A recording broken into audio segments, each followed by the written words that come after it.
Ty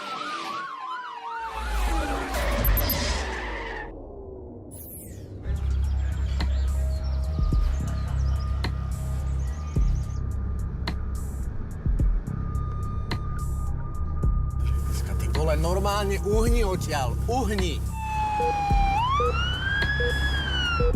Poď. Poď.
Bohužiaľ, takéto situácie sa stávajú, ale práve tejto sa dalo predísť, ak by Jakub na križovatke reagoval správne.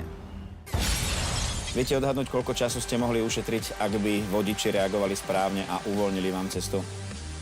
Zhruba 2 minúty, ale v týchto situáciách rozhoduje každá jedna sekunda.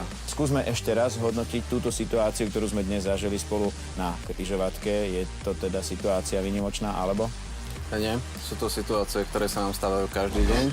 Ľudia proste spanikária, nevedia, do ktorej strany sa majú uhnúť.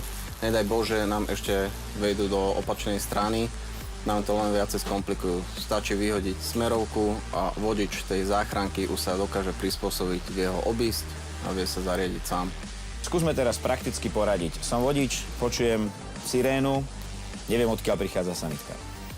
Tak v prvom rade sa pozriem do spätného zrkadla, či ju tam niekde neuvidím. A za mnou sú aj ostatné autá, ktoré sa začínajú uhýbať do niektorej strany. Začnem sa uhýbať aj ja do tej strany. Keď nemám kam proste uhnúť, je tam ostrovček, je tam hociaká ďalšia prekážka. Vyhodím smerovku, zostanem stáť na brzde, vodič sanitky si ma obíde z druhej strany. A musím reagovať zákonite veľmi rýchlo? Radšej pomalšie a uhnúť sa správne. Myslíte na to, že keď zareagujete správne a necháte priestor pre sanitku, získa pár sekúnd. A možno práve tieto sekundy pomôžu zachrániť váš život. Takže aj vyhýbať sa treba vedieť hlavou.